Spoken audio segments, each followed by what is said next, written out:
So, a few months ago, I asked, how can I make this channel better? And then someone suggested going and reviewing books because she reads more books. And I thought, okay, why not? I could try that. A book I was reading at the time was Where the Heart Is. You can tell I wore it out. I bought it secondhand because I thought the description was really interesting because I, at the time, was writing something very similar. And that is why I picked it up. Now, let's just dive into it. It's about Novellie Nation, and she's got this obsession with the number 7. It's actually a bad luck number for her. She's got like $7.77 to her name, 7 months pregnant, and is 17. Novellie is traveling across the country with her narcissistic boyfriend who really wants to go be a country music singer or something like that. Now, she needs to pee because she's 7 months pregnant, so he stops off and he lets her pee. And she buys some flip-flops at Walmart because she needs that $7.77 out of her pocket. She goes out, she finds he's gone. Novellie doesn't call the cops because, being a minor, they'll probably take her back to that girl's home that's briefly mentioned and then never mentioned again. And she meets every other main character in this book that day at that Walmart. Oh boy. And she lives in the Walmart for 6 weeks, and absolutely nobody really notices the girl that's almost there all the time. Now, she's not there all the time because she's met some friends, and so she goes and she sleeps in the Walmart by the camping stuff.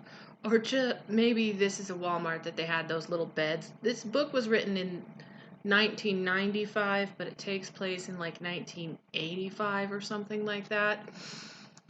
And dude, when I tell you that Walmart, like, basically was a character in this book. Yeah, Walmart was a character in this book. Anyway, she meets her love interest. His name is Forney Hull. She meets a nice lady that later takes her in. Her name is Sister Husband, and they have a mutual friend, Lexi, whose last name I can't remember. And she meets this nice elderly black man that tells her that she's got to pick a really great name for her child, one that will stand the test of time and carry her through life. Her last name is Nation. She's now a single mother. She decides to name her kid Americus. Yeah, Kanye West, we just made fun of him too much, but we really shouldn't have. So after she has her baby and her mom comes in, steals all the money that all these people gave to her because she was on the national news for living in the Walmart for 6 weeks. This book turns into, I'm going to repeat a critique I was given 10 years ago, a mess of scenes without any structure. Yes, it just sort of, things just keep happening to her. But she's protected by plot armor from her pretty brown hair all the way down to her dainty little toes. She has a one-night stand, doesn't get pregnant. Her baby gets kidnapped, is found by the next chapter. She picks up photography, she's boom, instantly good at it, and takes some random shot of this little Native American boy running through the hills. There's like probably not really very many hills in Sequoia, Oklahoma. I don't know. I'm from Utah, so what they consider mountains, we'd probably consider hills. Anyway, whatever. And she pretty much just lucks into everything. Someone she doesn't even know, hardly, Sister Husband, takes her in, and she just lives there basically forever with her daughter. And the babies, it's like the plot and the pacing are weird because the baby is a baby for a long, long time. And then it's kind of like, bam, it's 2 years later, and Americus is talking, and she's got this doctor bag, and she's trying to fix mommy's heart 2 times. Only 2 times was there ever something tragic that happened to this character that she didn't zone off into her own little world and think about like Maytag dryers and maple syrup. When, spoilers, sister husband died because she decided it was a great idea to travel to Lexi's house to check on her moments before a tornado hit. And I'm not from tornado country, but I learned you don't fuck around with those. She cried when that was happening because she was in a hospital bed and she had to be there and had to be present. And towards the end, also spoilers, when, back up a bit. Forney, her love interest, has an alcoholic sister. So when his alcoholic sister, who I'll get to my issues with her in a minute, burns down the library where Forney works and lives, it's like he's free now, and he's free to pursue a sexual romantic relationship with the main character, even though she's basically been living in this town for 7 years and homeboy never made his move. Now, that is the only time she gets emotional, is when she thinks she's holding him back, so she lets him go. Then she gets emotional, and they kind of just drag it out. Let's get to the problems I have. 2 problems I have are Forney's sister, Mary Elizabeth, and Americus, because they only seem to come up whenever the plot needs them. Forney and Novelly are going out, and then sister husband, gosh, some of the names in this were ridiculous. They decide to go out,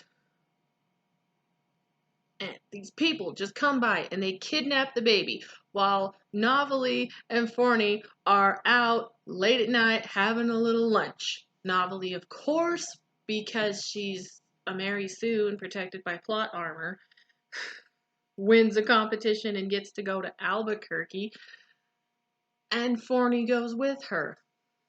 And there's something about going to get a Christmas tree, and then they go spend all day getting a Christmas tree, and then they spend all night at a diner and everything like that.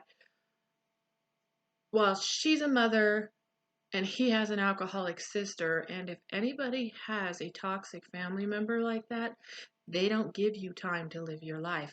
So, yeah. Oh, and I don't think Mary Elizabeth, which I didn't even know her name till the very end, even had any lines. Jeez Louise. I don't hate this book. I did enjoy it. I'm just bringing up issues I had with it. And to be quite honest with you, when Willie Jack went off, that's the narcissistic boyfriend that dumped her in Sequoia, Oklahoma, when he went off and he did his stuff, it was far more interesting. One thing that I did not like about Novelly's side of the story was things happened to her, but other than in the first 10 to 15 chapters, she never really made anything happen. Things just happened to her, and she never made anything happen. Willie Jack, he made stuff happen. And he made mistakes. Now, let's talk a little bit about Walmart. So she lives in the Walmart. The Walmart grants her a bunch of money. Yes, her mom steals it. She just magically gets a job. This is the plot armor I was talking about at the IGA. And then when the tornado hits, I guess she just that IGA, I can't remember quite how it went, but the building she was working, she can't work there no more, so she has to travel 45 minutes to a new Walmart to work there. I honestly can't remember the job situation, and I honestly don't know why because I swear she worked at the IGA, then worked at the Walmart. Could be wrong, though. Anyway, there was a part, like I said, about her zoning off, thinking about Maytag dryers and maple syrup, where everybody was so distraught because Sam Walton died. Yo, fam, I love Dr. Pepper. I fucking love it. And it was established in 1885. My characters in my books sometimes drink Dr. Pepper, but I can't imagine that if I wrote a book along that took place a long time ago, I would be going, "Oh no, the person who created Dr. Pepper died," or "the Dr. Pepper factory in Texas, it burned down. Oh God." That was what almost made me just not want to finish reading the book, because it was just a bunch of inconsequential little scenes where they led to nothing. Something bad happened this chapter, wrapped up next chapter, and that's my critique. um Overall, I think I'd give it 3 stars. The writing wasn't too over the top with purple prose or anything like that. I understood how the characters were feeling, even if the characters were denying their feelings. My it did try. It tried to have heart, and it tried to have, show you that people are good and all that stuff. But like I said, the plot armor that Novelty was covered in was annoying. The baby and the alcoholic sister only show up when the plot's convenient. There was something bad and tragic that happened to Lexi that was just glazed over and really probably shouldn't have even been there. I'm kind of concerned if there might be subtle racism in it, because the black guy's name is Moses Whitecotton, and the photo that sent her to Albuquerque or wherever, where she talked about how great she is, was of a little Native American boy just running wild in the hills. Not sure if racist. And all the scenes seemed very inconsequential. I didn't really care about these characters. It took me like 18 months to read the book, because I'd be going and I'd go, okay, well, that's going to be wrapped up by the next chapter. That's going to be wrapped up by the next chapter.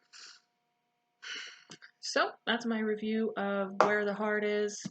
I'd recommend reading it, at least to get Willie Jack's perspective. It kind of reminded me of another book that I might review, but it's vastly different than this one.